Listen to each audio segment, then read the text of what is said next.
ہم لوگ زندوں کی قدر نہیں کرتے اور جب مر جاتے ہیں تو پھر ان کو بڑے اعزاز کے ساتھ دفن کرتے ہیں۔ پچھلے دنوں پیر ذوالفقار نقشبندی کی وفات ہو گئی۔ کس طرح لوگوں نے ویڈیو بنائی، کس طرح کالم لکھے، کس طرح کانفرنسیں ہوئی، کس طرح پروگرام ہوئے، ان کے وفات کے بعد کس طرح ان پر اشعار کہے گئے، نظمیں پڑھی گئی، لیکن ان کی زندگی میں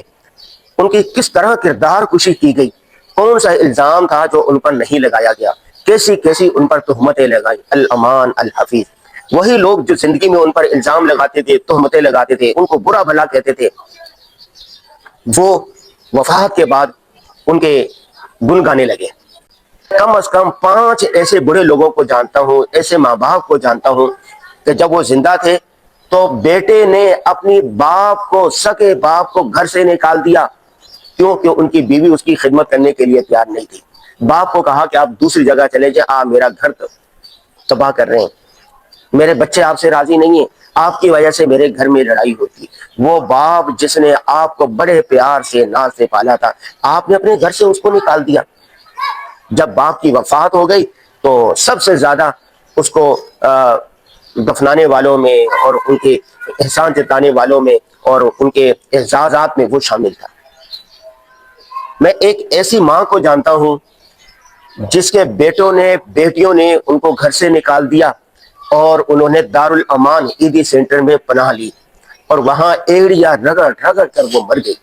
کوئی پرسان حال نہیں تھا، لیکن جیسے وفات ہوئی، وفات کے بعد بس وہی رونا دھونا شروع کر دیا، ہائے ہماری ماں، ماں یہ وہ فلاں فلاں۔ میں ایسے بڑے لوگوں کو بھی جانتا ہوں جو گھر والوں نے 10 بھائی تھے، 10 بھائی بہن تھے، لیکن ایک ماں باپ کو نہیں رکھ سکے، انہوں نے اولڈ ہوم میں چھوڑ دیا اور سال میں 1-2 دفعہ ملنے کے لیے جاتے تھے۔ میں پاکستان سے باہر کی بات نہیں کر رہا، وہاں تو عام ہے، میں کراچی کی بات کر رہا ہوں، ایلیٹ کلاس کی بات کر رہا ہوں، غریب کی بات بھی نہیں کر رہا کہ ان کے پاس کھانے کے لیے نہ ہو۔ لیکن جیسے مر گیا، باہر سے آیا، دفن کفن کا انتظام کیا اور اس کے اعزاز میں بڑی تقریبیں کی اور رونا دھونا کیا اور چلے گئے۔ نمبر 3، کتنے سیاستدان ہیں، کتنے بڑے لوگ ہیں جن کو ہم برا بھلا کہتے ہیں، گالیاں دیتے ہیں، سب کچھ کرتے ہیں، لیکن جیسے ہی وہ مر جاتے ہیں تو کریڈٹ لینے کے لیے آپ پہنچ جاتے ہیں۔ ابھی کتنے زندہ علماء کرام ہیں، آپ ان کو گالیاں دیتے ہیں، ان پر الزام لگاتے ہیں، ان کو پٹھو کہتے ہیں، اس کو کیا کون سے الزامات ہیں جو ان پر نہیں لگائے جاتے، لیکن جیسے ہی ان کی وفات ہوگی آپ کریڈٹ لینے کے لیے آ جائیں گے، جو ذم ہے وہ مدح میں تبدیل ہو جائے گی، جو برا بھلا کہہ رہے ہیں وہ اس میں آ جائے گا، تعریف میں آ جائے گا۔ ہمیں ایسا نہیں کرنا چاہیے، اپنے رویوں پر نظر ثانی کرنی چاہیے، زندوں کی قدر کریں،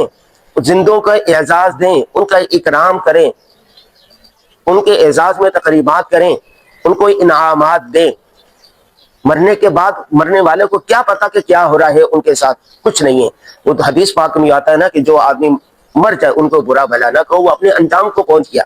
اس کو تو تعریف و تنقید سے کوئی فرق نہیں پڑنے والا۔ لیکن جب زندہ ہو تو آپ نے کرنا ہے، اگر آپ کے ماں باپ زندہ ہے تو ماں باپ کی قدر کریں، ان کا اعزاز سمجھتے ہوئے گھر میں رکھے۔ الحمدللہ میرے ماں باپ میرے گھر میں رہتے تھے، گھر میں جو سب سے اچھی چیز ہوتی تھی، سب سے پہلے چیز ماں باپ کو ملتی ہے، سب سے اچھا کمرہ ماں باپ کو دیا ہوا تھا۔